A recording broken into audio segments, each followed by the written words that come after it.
December 15, Friday, Dark and Light Side episode 79. Okay, dito na, alamin natin saan ba nanggagaling ang issue ngayong Biyernes. So, malamang naubos lahat pambili ng Christmas party.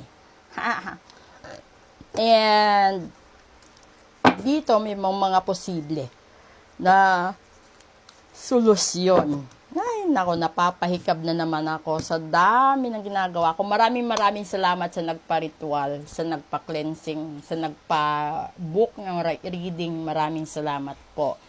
At please do follow, like, and share po. At saka doon din sa, sa YouTube ko, subscribe. And at the same time, sa Facebook ko po. So, dito, tignan natin saan galing yung mga problema, okay? Three of Wands. Pangalawa. Knight of Wands. Hala, and pangatlo. The Lover's lagot. Ay, Diyos ko. Ito yun. Di ba? Kasi yung Three of Wands. No, ito yung decision mo or plano mo sa buhay. No? May plano ka, may pinupuntirya kang plano.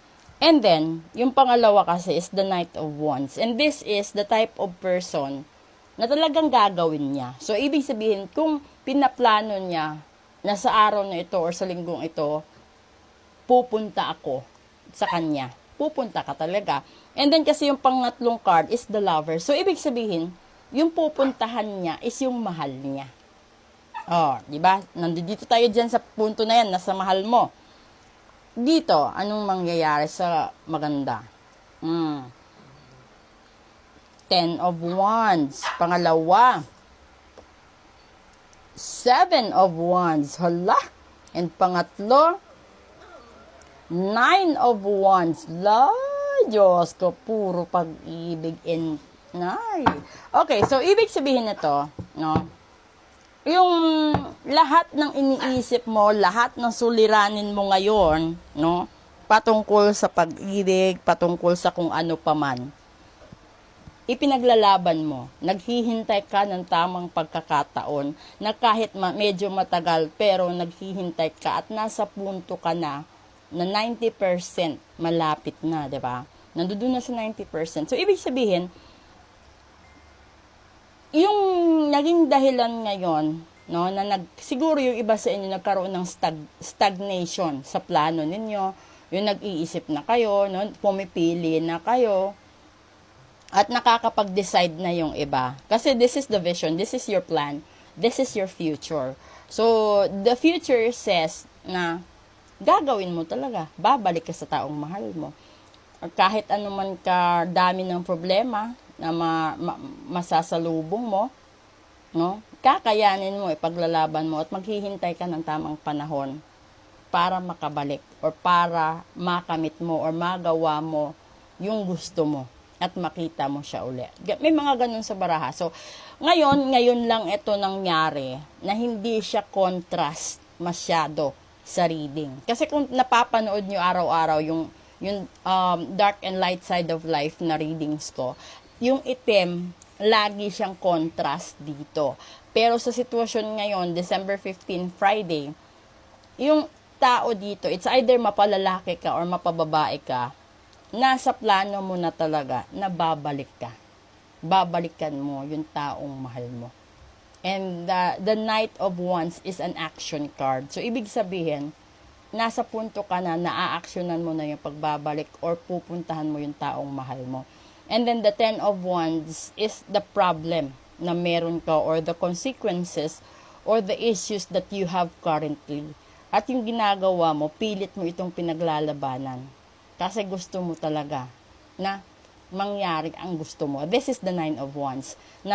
Kasi yung Nine of Wands, yung parang bang nasa punto ka na parang susuko ka. Bibitaw ka. Kasi hindi mo alam kung tatanggapin ka pa kapag bumalik ka. Hindi mo alam kung andun pa siya para sa'yo. Sa panahon na babalik siya. 'Di ba? May mga ganung punto sa buhay. Pero ngayon sa barahang ito, no, sinasabi na posible itong mangyari bago matapos ang taon ng 2023. So, kung sino man yung nakaka-resonate nito, kung sino man yung nakaka-relate, at kung sino man ang nasa ganitong sitwasyon ngayon, no, magmuni-muni na kayo at balansehin nyo na. Kasi, ang pangit naman, natatawid kayo sa bagong taon na may panghihinayang kayo sa 2023 na hindi nyo nagawa.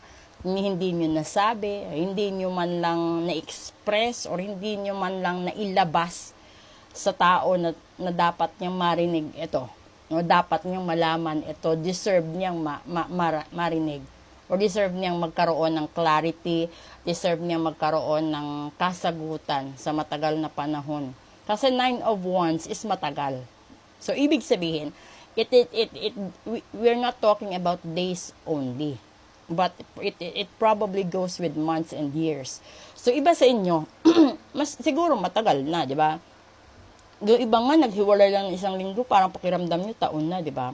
So, kung kayo yung nasa puntong ganito, ay pag-isip-isipan nyo na, kasi minsan, yung tao din na gusto mo, nag-iisip din siya kung ano din yung pinakamagandang gagawin niya sa buhay niya para maging masaya siya, para magkaroon siya ng kalayaan, at para magkaroon din siya ng katahimikan.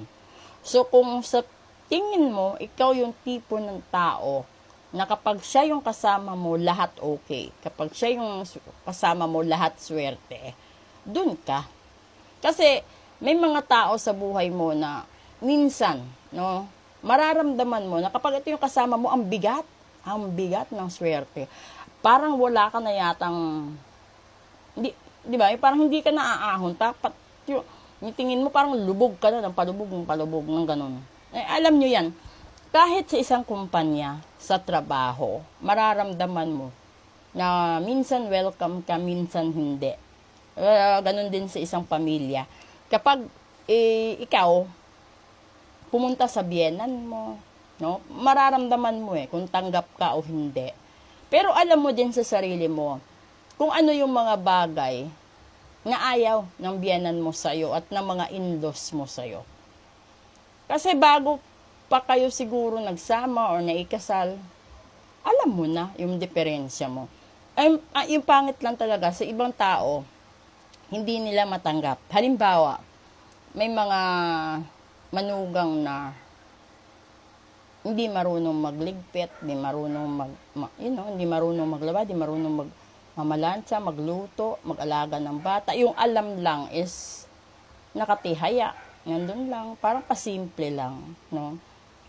So, kapag ganun, tapos yung pamilya ng asawa mo is puro masisipag, puro may trabaho, tapos sanay sila na bawat isa sa kanila may sariling pera sa pagsasariling sikap nila.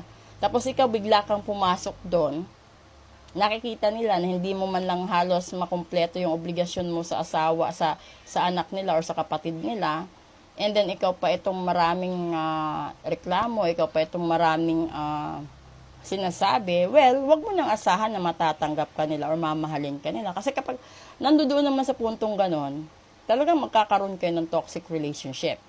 So, doon, sa sitwasyong ito, dito mo makikita.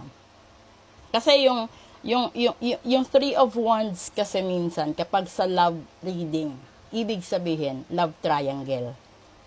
So, sa love triangle na yan, may isa siya na bukod tanging gusto niyang makasama. Kahit gaano man ka dami ang problema na yan, maghihintay siya sa tamang panahon na magkikita at magsasama sila muli. So, kung ikaw yung tao na gusto niyang iwanan, tanggapin mo na. Lalong-lalo na kung iniwanan ka dati tapos binalikan ka lang at hindi ka rin nagbago, then that's it. Diba? Kasi hindi naman po pwede na okay lang siya ng okay, pinagbigyan ka na, pinatawad ka na, hindi ka pa rin nagbago. Tapos toxic, palubog pa ng palubog. O, di ba wala? So, ganun din. So, it will be too late for you to learn your lesson. Kasi minsan, natutunan mo yung isang leksyon sa buhay kapag wala na yung tao sa piling mo. Kapag wala na siya at hindi na siya talaga babalik sa buhay mo. Thank you.